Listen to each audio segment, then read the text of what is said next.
Au moment où vous ouvrez la bouche pour vous justifier, vous avez déjà perdu. Imaginez la scène.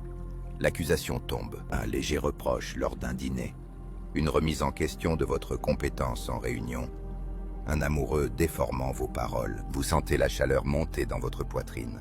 Le cortisol monte en flèche. Votre cerveau hurle que vous êtes incompris, que la vérité est déformée, que vous devez rectifier la situation immédiatement. Alors vous parlez, vous clarifiez, vous justifiez, vous offrez du contexte, et à cet instant précis, vous leur avez tendu la gorge. Parce que le monde ne vous juge pas sur la véracité de vos propos. Il vous juge sur le désespoir de votre élocution. Celui qui explique est celui qui se soumet. Celui qui défend est celui qui accepte l'autorité de l'autre de le juger. Nicolas Machiavel, le maître des dynamiques de pouvoir, a compris une vérité brutale que la société moderne a tenté de faire disparaître de votre esprit. Il savait que le pouvoir ne consiste pas à avoir raison. Il s'agit de savoir qui tient les rênes. Et au moment où vous vous défendez, vous entrez dans leur cadre. Vous devenez l'accusé dans leur salle d'audience. Mais et si ce n'était pas le cas? Et si, lorsque l'attaque survient, vous faisiez la seule chose qui terrifie un manipulateur plus que tout? La plupart des gens vivent comme des marionnettes émotionnelles. Ils sont tirés par les ficelles des opinions d'autrui. Quelqu'un fronce les sourcils, ils s'excusent. Quelqu'un les accuse, ils s'expliquent. Ils vivent dans un état constant de défense réactive, essayant de prouver qu'ils sont bons, intelligents ou dignes. C'est une façon misérable d'exister. C'est une lente suffocation de l'âme. Mais il existe une autre voie, une façon de naviguer dans le monde, si détachée, si souveraine et si psychologiquement impénétrable, que les insultes non seulement ne vous atteignent pas, mais se dissolvent avant même de vous toucher. Il ne s'agit pas d'être froid, il ne s'agit pas d'être arrogant, il s'agit d'un changement fondamental dans la source de votre réalité.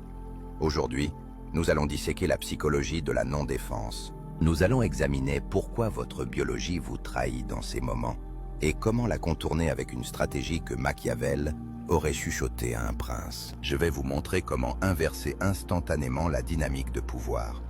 Comment faire en sorte que l'agresseur doute de sa propre santé mentale. Comment utiliser le silence, non pas comme une absence de bruit, mais comme une arme de destruction massive contre l'ego de quelqu'un. Mais soyez prévenus. Cela vous demande de tuer une partie de vous-même que vous avez nourrie depuis votre enfance. La partie de vous qui supplie d'être comprise. La partie de vous qui a besoin de permission. Si vous pouvez tuer ce besoin, vous devenez dangereux. Vous devenez intouchable. Commençons. Alors, pourquoi faites-vous cela? Pourquoi, lorsque quelqu'un vous conteste, votre premier instinct est-il de fournir des preuves de votre innocence? Cela commence dans l'enfance. Rappelez-vous, quand vous aviez 5 ans et qu'un parent ou un enseignant vous accusait de quelque chose, quelle était la seule façon d'échapper à la punition? L'explication. Je ne l'ai pas cassé, il est tombé. Je ne l'ai pas frappé, c'est lui qui m'a frappé le premier. Vous avez appris que les figures d'autorité détenaient le pouvoir de jugement, et vous avez appris que votre survie dépendait de la capacité à convaincre cette figure d'autorité que vous étiez bon. Le problème est que vous avez grandi, mais votre psychisme n'a pas évolué. Vous parcourez le monde en projetant cette figure d'autorité sur toutes les personnes que vous rencontrez. Votre patron, votre partenaire, l'inconnu sur Internet, même vos ennemis. Lorsque vous vous défendez contre quelqu'un, vous dites inconsciemment, vous êtes le juge, je suis l'enfant. Acceptez s'il vous plaît ma plaidoirie pour que je puisse me sentir en sécurité à nouveau. Cela sent la faiblesse. Et les êtres humains, aussi primaires que nous soyons, peuvent sentir cette odeur de soumission à des kilomètres. Machiavel a écrit « Il est beaucoup plus sûr d'être craint que d'être aimé ». Traduisons cela aux dynamiques sociales modernes. Il est beaucoup plus sûr d'être respecté que d'être compris. Lorsque vous vous précipitez pour vous défendre, vous privilégiez d'être compris plutôt que d'être respecté. Vous dites « S'il vous plaît, comprenez-moi. S'il vous plaît, voyez mon intention. » Mais un roi n'explique pas son décret aux paysans. Un lion n'explique pas sa chasse à la gazelle. Au moment où vous commencez à divaguer, à donner des raisons, à montrer des textes, à évoquer des événements passés pour prouver votre point, vous avez signalé que votre stabilité interne dépend de leur accord. Vous leur avez donné la clé de votre maison, et une fois qu'ils ont cette clé, ils peuvent saccager l'endroit quand ils veulent. C'est le piège de l'auto-validation. Vous croyez que si vous expliquez assez clairement, ils diront « Oh, je vois maintenant, vous avez raison, j'avais tort ». À quelle fréquence cela arrive-t-il réellement? Presque jamais, car l'attaque n'était jamais sur les faits. Elle était sur le pouvoir. Ils ne vous ont pas accusé parce qu'ils voulaient la vérité. Ils vous ont accusé pour voir si vous alliez céder. Et vous avez cédé. La première étape pour devenir intouchable est de réaliser que le tribunal n'existe pas. Il n'y a pas de juge, il n'y a pas de jury. Il n'y a que vous et votre perception de la réalité. Lorsque vous cessez de traiter les autres comme des juges, leurs accusations cessent de ressembler à des condamnations. Elles commencent à ressembler à des opinions. Et les opinions ne sont que du bruit. Alors que se passe-t-il si vous ne cédez pas? Imaginez le scénario. Quelqu'un vous lance un pic verbal. Tu es incroyablement égoïste en ce moment. L'ancien vous aurait dit « Non, je ne le suis pas. J'ai fait X, Y et Z pour toi hier.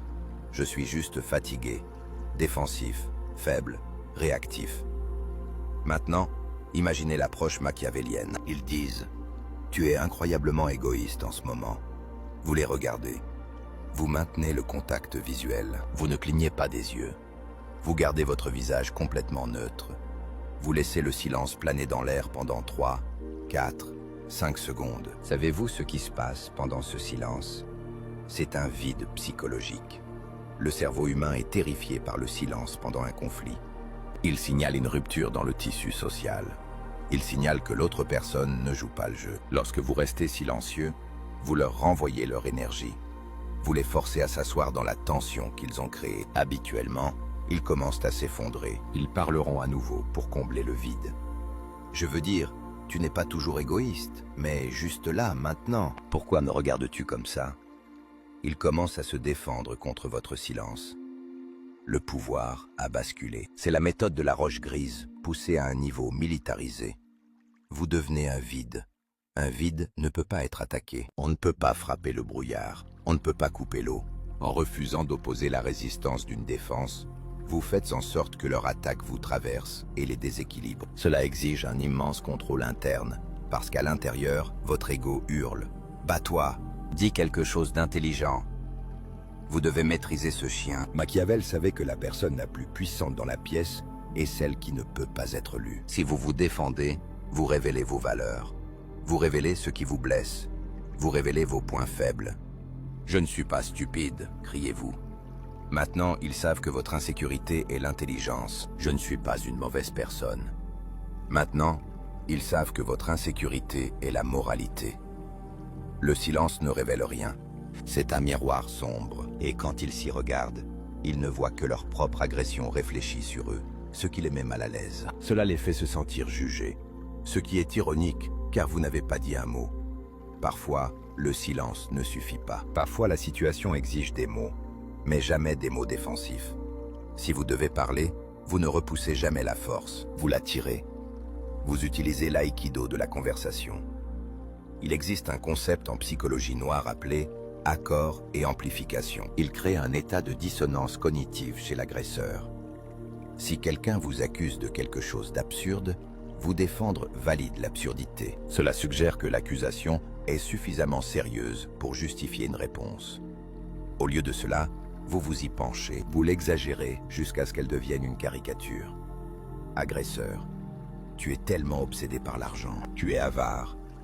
Défensif, non, je ne le suis pas, je veux juste pourvoir aux besoins de ma famille. Ennuyeux, prévisible, faible, machiavélien. Vous m'avez eu. Je nage en fait dans un coffre-fort de pièces d'or, comme Picsou, tous les mardis. C'est terrible pour mon dos. Vous le dites avec un visage impassible ou un léger sourire amusé. Qu'avez-vous fait ici? Vous avez refusé d'être insulté. Vous avez prouvé que vous n'êtes pas complexé par le sujet. Vous avez transformé leur attaque sérieuse en une blague. Vous avez établi que c'est vous qui cadrez la réalité, pas eux.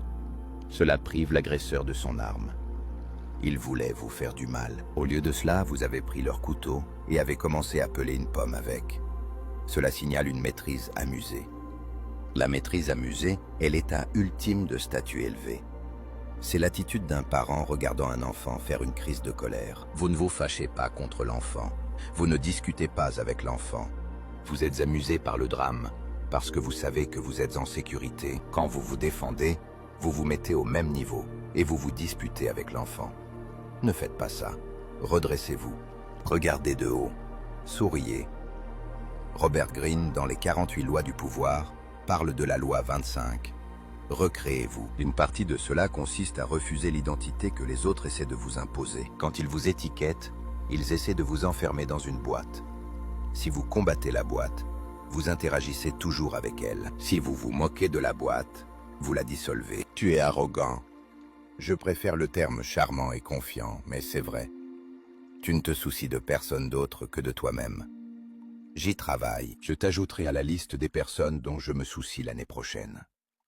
C'est sauvage, c'est dédaigneux, et c'est incroyablement attrayant. Pourquoi? Parce que cela démontre que vous êtes complet. Vous n'avez pas besoin de leur validation pour savoir qui vous êtes. Une personne qui se sait généreuse rit si on la traite d'avare. Une personne qui se sait intelligente rit si on la traite de stupide. Si vous vous défendez, c'est qu'au fond de vous, vous craignez qu'ils aient raison. Et c'est le travail sur l'ombre que vous devez accomplir. Approfondissons la philosophie de l'interaction. Chaque conversation possède une métastructure, une architecture cachée. Dans un conflit, il y a généralement un juge et un accusé. Le juge pose des questions. Pourquoi avez-vous fait cela? À quoi pensiez-vous? Qui croyez-vous être? L'accusé répond: je l'ai fait parce que je pensais que celui qui pose les questions détient le pouvoir. Celui qui répond perd du statut. L'astuce machiavélique la plus redoutable consiste à refuser purement et simplement le rôle d'accusé et à s'emparer de celui du juge. Vous y parvenez en répondant à une question par une question, ou en analysant leur comportement au lieu du vôtre. Pourquoi es-tu toujours en retard? Défensif, vous. Il y avait des embouteillages et mon réveil n'a pas sonné. Machiavélique perdant, vous. En quoi mon heure d'arrivée affecte-t-elle si profondément votre humeur? Boum. Voyez-vous le changement? Soudain, nous ne parlons plus de l'heure. Nous parlons de leur stabilité émotionnelle. Nous parlons de leur réaction. Vous avez ramené les projecteurs sur eux? Tu es ridicule. Machiavélique, vous. Qu'est-ce qui vous pousse à utiliser de telles étiquettes pour faire passer votre message? Vous les psychanalysez en temps réel. C'est exaspérant pour un manipulateur. Ils veulent vous mettre à terre. Au lieu de cela, vous les observez, comme un spécimen dans un bocal. C'est intéressant que vous le perceviez ainsi. Dire cela vous fait-il vous sentir mieux? Vous semblez très investi là-dedans. Ces phrases sont des boucliers. Elles reconnaissent le son émis par l'autre personne, mais elles n'acceptent pas le contenu. C'est une limite, un champ de force verbale. Vous dites, c'est votre problème, pas le mien, gardez-le. Ce n'est pas seulement une technique, c'est une posture spirituelle. C'est la prise de conscience que les perceptions que les autres ont de vous ne vous concernent pas. Leur colère est leur problème, leur déception est leur responsabilité à gérer. Quand vous vous défendez, vous essayez de porter leur bagage émotionnel à leur place. Vous essayez de régler leurs sentiments. Arrêtez. Laissez-les porter leur propre poids. Maintenant, le paradoxe. Parfois, le geste le plus agressif, le plus défensif, le plus renversant que vous puissiez faire est d'être d'accord, mais pas de la manière dont vous l'imaginez. Ce n'est pas l'accord de la soumission, c'est l'accord des profondeurs. Imaginez que quelqu'un vous hurle dessus. Ils énumèrent vos défauts. Ils tentent de provoquer une dispute. Vous les regardez dans les yeux et dites calmement « Vous avez raison ». Et puis vous vous taisez. « Vous avez raison, je suis parfois difficile. » « Vous avez raison, j'ai foiré ça. » C'est la technique du brouillard. Quand vous jetez une pierre dans un banc de brouillard, que se passe-t-il? Rien. Pas de bruit sourd, pas de rebond. Elle disparaît simplement. Quand vous êtes d'accord avec un agresseur, vous lui volez son élan. Il pousse contre une porte, s'attendant à ce qu'elle soit verrouillée. Quand vous ouvrez la porte, il tombe.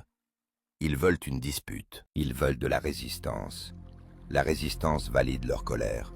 L'accord la neutralise. Mais voici la nuance. Vous devez être d'accord avec la vérité de leurs déclarations, sans accepter la honte qu'ils essaient d'y attacher. Il y a une différence entre admettre une erreur et accepter une attaque personnelle. Vous avez gâché ce rapport. Vous êtes incompétent. Défense. Je ne suis pas incompétent. Les données étaient erronées. Manœuvre de pouvoir. Vous avez raison. Le rapport contient des erreurs. Je vais le corriger. Notez ce qui a été omis. Vous n'avez pas abordé la partie incompétent. Vous avez ignoré l'insulte et vous êtes attaqué aux faits.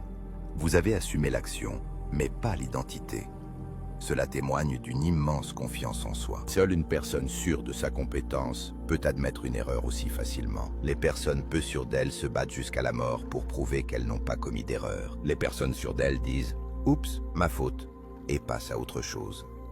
Machiavel appellerait cela « désarmer l'ennemi ». Si vous déposez votre épée, ils ont l'air stupides en tenant la leur.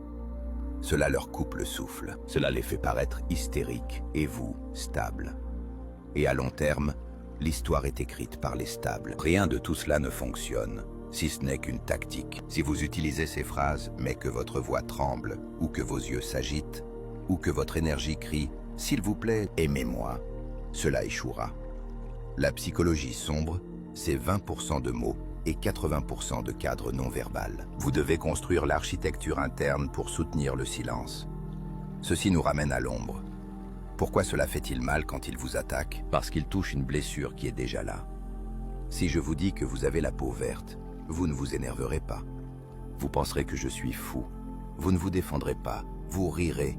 Mais si je vous dis que vous êtes un échec et que vous vous défendez, c'est parce qu'une partie de vous soupçonne que j'ai peut-être raison. La défense ultime n'est pas une technique verbale, c'est la connaissance de soi. C'est regarder dans votre propre obscurité, accepter vos propres défauts et accepter votre propre ombre. Lorsque vous savez que vous êtes capable d'égoïsme et que quelqu'un vous traite d'égoïste, vous dites « parfois oui ». Lorsque vous savez que vous êtes capable de cruauté et que quelqu'un vous traite de cruel, vous dites « je peux l'être ». Vous ne pouvez pas faire honte à un homme qui s'est déjà accepté. Vous ne pouvez pas démasquer une femme qui n'a plus rien à cacher. C'est ce que signifie être intouchable. Cela signifie que vous avez intégré les parties de vous-même que d'autres tentent d'utiliser contre vous. Vous devenez transparent. La lumière passe à travers. Les flèches passent à travers. Vous n'êtes plus une forteresse qui a besoin d'être défendue. Vous êtes le vent. Alors voici le défi. Pendant les 7 prochains jours, vous allez jouer à un jeu. Le jeu s'appelle « Pas de défense ».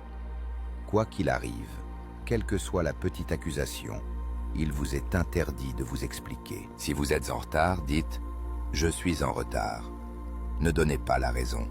Si vous renversez le café, dites « J'ai renversé le café ». Ne blâmez pas la tasse. Si quelqu'un vous comprend mal, laissez-le vous comprendre mal. Restez dans le feu de ce malaise. Sentez l'envie de corriger, de gérer leur perception, d'être le gentil. Et laissez cette envie se consumer en cendres. Observez ce qui se passe autour de vous. Observez leurs réactions lorsque vous cessez de jouer le jeu. Vous verrez de la confusion, puis du respect, puis une étrange forme de magnétisme, car les gens sont attirés par la certitude. Et rien ne crie la certitude plus fort qu'une personne qui n'a pas besoin d'expliquer pourquoi elle existe. Vous regagnez votre énergie. Vous colmatez les fuites de votre âme. Vous sortez du rôle de l'enfant pour entrer dans celui du souverain. Le monde essaiera de vous ramener. Il essaiera de vous tenter. Il aime les réactions. Ne lui en donnez pas. Gardez votre mystère. Gardez votre pouvoir. Gardez votre silence. Si cette philosophie résonne avec la partie sombre et profonde de votre esprit, la partie qui en a marre de jouer pour les autres, alors vous savez quoi faire. Abonnez-vous. Mais pas parce que je vous l'ai demandé, abonnez-vous parce que vous en avez fini d'être une proie dans un monde de prédateurs. Cette vidéo était proposée à des fins éducatives et informatives uniquement. Elle vise à mieux comprendre les mécanismes psychologiques et sociaux et non à manipuler ou nuire à autrui. Utilisez ces idées de manière responsable et éthique.